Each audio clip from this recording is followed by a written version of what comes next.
माधवी लता जी, आप क्या चीज हो? अगर मोदी जी भी यहाँ आके इलेक्शन लड़ लेना तो वो भी हार जाएंगे। प्राइम मिनिस्टर उज्ज्वला योजना लेके आए थे, जो सिलेंडर देना था औरतों को, मैक्सिमम प्रतिशत मुसलमान घरों के औरतों को गए हैं। तो मैडम, क्या मोदी जी अपने जेब के पैसे से जो है, खुद के पैसे से ये सिलेंडर्स बांट रहे औरतों में? All are paying taxes, all citizen are equal.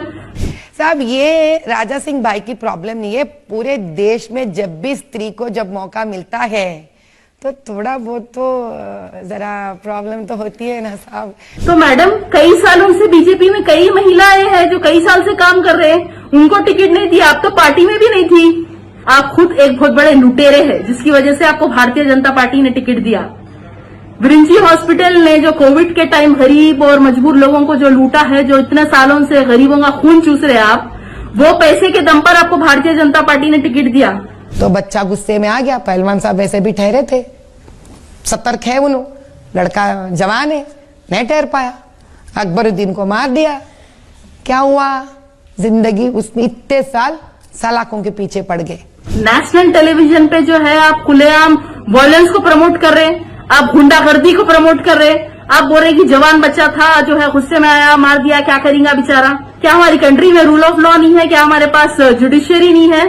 क्या आप अपनी कॉन्स्टिट्यूएंसी के लोगों को यही सिखाना चाहती है कि कोई भी बात अच्छी नहीं दिखी तो रोड पे निकल जाओ तलवार लेकर, रिवॉल्वर लेकर? अरे आप तो वही भारतीय जनता पार्टी से है ना जो टेररिस्ट को टिकट देते हैं। आप लोग तो नथुराम गोडसे को मानने वाले हैं, first terrorist of independent India. जब से भारतीय जनता पार्टी ने कोमपेल्ला माधवी लता को हैदराबाद लोकसभा कॉन्स्टिट्यूएंसी से अपना कैंडिडेट डिक्लेयर किया है, तब से वो ओवर एक्साइटेड होकर अपना आपा खो चुकी है। क्योंकि माधवी लता जी की लाइफ का सबसे बड़ा अचीवमेंट यही है कि वो लोकसभा चुनाव 2024 में असदुद्दीन ओवैसी साहब की ओपोनेंट है। उनको एज ए कैंडिडेट डिक्लेयर करने से पहले कौन जानता था, कौन हैदराबाद में पहचानता था कि माधवी लता जी है कौन? ये जो कुछ दिनों से उनको शोहरत मिल रही, जो फेम मिल रहा, वो सिर्फ और सिर्फ इसलिए क्योंकि असदुद्दीन ओवैसी साहब के खिलाफ उनको टिकट दिया गया। वो लीडर के खिलाफ जिसकी पहचान सिर्फ हैदराबाद में ही नहीं बल्कि पूरे इंडिया में है। पूरे इंडिया में लोग उनको उनकी बेबाकी की वजह से जानते हैं। वो हिंदुस्तान के माइनॉरिटीज के लीडर है। तो माधवी लता जी जो है ना, आप ओवर एक्साइटेड होके जो चाहे बोल दे रहे हैं। पहले जरा मालूमात तो करिए, get your facts right, because half knowledge is very dangerous, you know. वो अपने डेक्कन में बोलते ना, हाफ कॉलेज फुल नॉलेज। तो माधवी लता जी जो है आपकी अदालत शो में जाके बोल रहे कि जो बारकस ओल्ड सिटी के रहने वाले मोहम्मद पहलवान थे, वो जो है ना एक सोशल वर्कर थे। वो वक्फ प्रॉपर्टीज को जो है बचाने का काम करते थे। उनके हिसाब से जो है अकबर साहब कोई वक्फ प्रॉपर्टी पे इलीगली कब्जा कर लिए थे कते, जिसको बचाने के लिए, वक्फ प्रॉपर्टी को प्रोटेक्ट करने के लिए अकबर साहब से जो है मोहम्मद पहलवान बहस करे उनसे, जिसकी वजह से जो है गुस्से में आके जो है ना मोहम्मद पहलवान की फैमिली अकबर साहब के ऊपर अटैक करी। मैडम माधवी लता जी, आप जो है ना इस इलेक्शन में आप असदुद्दीन ओवैसी साहब की ओपोनेंट है। आपको सब लोग देख रहे हैं। तो जो कुछ भी बोलने से पहले मालूम करिए कि वो फैक्चुअली कितना करेक्ट है। बिकॉज मोहम्मद पहलवान के ऊपर उस टाइम के हैदराबाद डिस्ट्रिक्ट कलेक्टर और एमआरओ रंगारेड्डी ने केसेस डाले थे, क्योंकि वो इलीगल जो है ना वक्फ प्रॉपर्टीज पे इलीगली कब्जा कर रहे थे। और अकबर साहब भी इस चीज के खिलाफ थे। मोहम्मद पहलवान को उन्होंने बढ़ावा नहीं दिया, सपोर्ट नहीं किया। वो नहीं चाहते थे कि जो है ना हुंडे और पहलवान लोग हमारे वक्फ प्रॉपर्टीज पे इलीगली कब्जा करें। इसीलिए उनकी फैमिली गुस्से में आके मोहम्मद पहलवान की फैमिली ने खुलेआम जो है बीच रोड पर अकबरुद्दीन ओवैसी साहब के ऊपर तलवारें चलाई, उनको गोलियां मारी गई, क्योंकि सिर्फ और सिर्फ वो इलीगल एंक्रोचमेंट्स के खिलाफ थे। और आप माधवी लता जी नेशनल टेलीविजन पे जो है आप खुलेआम वायलेंस को प्रमोट कर रहे, आप गुंडागर्दी को प्रमोट कर रहे। आप बोल रहे कि जवान बच्चा था जो है गुस्से में आया, मार दिया, क्या करेगा बेचारा? क्या हमारी कंट्री में रूल ऑफ लॉ नहीं है? क्या हमारे पास जुडिशियरी नहीं है?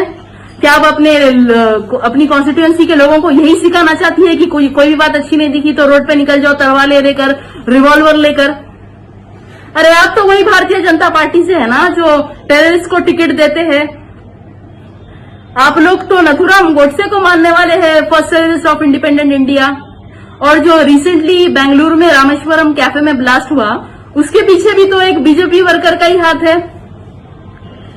और दूसरी बात, माधवी लता जी, आप ये बोल रहे कि जो है ना उज्ज्वला वो स्कीम से जो है ना गवर्नमेंट की तरफ से सबको गैस, सभी औरतों में जो गैस सिलेंडर दिया जा रहा है वो मजहब देख के नहीं दिया जा रहा कि कौन हिंदू है, मुसलमान है, सिख है, ईसाई है। तो मैडम, क्या मोदी जी अपने जेब के पैसे से जो है, खुद के पैसे से ये सिलेंडर्स बांट रहे औरतों में? चाहे हिंदू रहने दो, मुसलमान रहने दो, सिख रहने दो, ईसाई रहने दो, all are paying taxes, all citizens are equal. तो जो गवर्नमेंट के जो बेनिफिट्स होते हैं वो तो सबको मिलेंगे ना।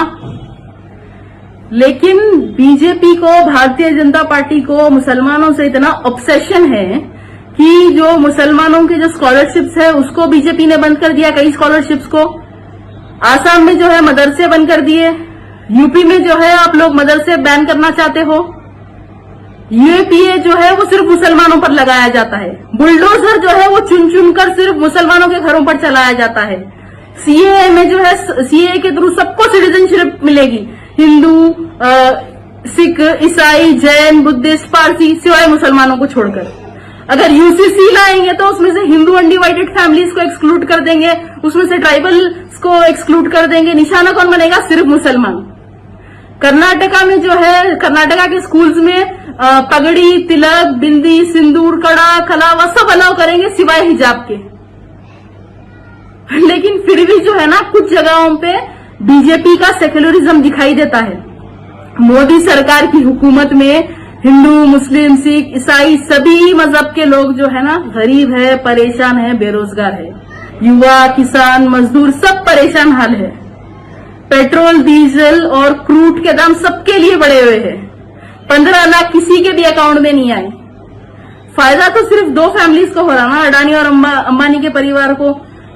और इलेक्टोरल बॉन्ड्स के फंड्स किसके खाते में गए? चोर कौन है? तड़ीपार कौन था? और मैडम माधवी लता जी, आप खुद एक बहुत बड़े लुटेरे हैं, जिसकी वजह से आपको भारतीय जनता पार्टी ने टिकट दिया। विरिंची हॉस्पिटल ने जो कोविड के टाइम गरीब और मजबूर लोगों को जो लूटा है, जो इतने सालों से गरीबों का खून चूस रहे आप, वो पैसे के दम पर आपको भारतीय जनता पार्टी ने टिकट दिया। क्योंकि कई साल से तो आप एज अ पैराशूट कैंडिडेट है ना, कई सालों से तो ये कॉन्स्टिट्यूएंसी में राजा सिंह है, उनको टिकट नहीं दिए। फिर आप बोलेंगे नहीं नहीं, वुमेन एम्पावरमेंट के लिए, स्त्री को बढ़ावा देने के लिए जो है ना मुझे टिकट दिया गया।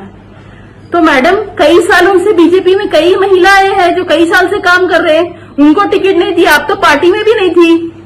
तो आपका सिर्फ लूटमलाट देखकर, आपका पैसा देखकर और आप जो नफरत फैला रहे ना, उसकी वजह से आपको टिकट दिया गया।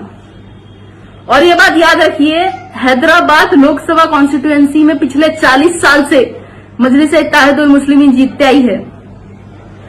क्योंकि आप चाहे सुल्तान सलाउद्दीन ओवैसी साहब का दौर देखिए या अब आप असदुद्दीन ओवैसी साहब का दौर देखिए, रात दिन यहाँ आवाम की खिदमत की जाती है हर तरीके से। 24 hours are leaders are accessible to the local public. और मजहब देख के काम नहीं किया जाता, हर मजहब के लोग दारुसलाम में आते हैं। इतने सालों से कई लाखों गरीबों की मदद मजलिस ने की है। और आज मजलिस की तरफ से हैदराबाद लोकसभा कॉन्स्टिट्यूएंसी में हजारों बच्चों को फ्री एजुकेशन मिल रहा है। हैदराबाद में मजलिस को चाहने वाले, असदुद्दीन ओवैसी साहब को चाहने वाले हजारों लोग हैं, हिंदू मुसलमान सब है। तो माधवी लता जी, आप क्या चीज हो? अगर मोदी जी भी यहाँ आके इलेक्शन लड़ लेना तो वो भी हार जाएंगे। तो आप ये मजलिस-ए-इत्तेहादुल मुस्लिमीन को हैदराबाद में कमजोर करने का ख्वाब देखना छोड़ दीजिएगा।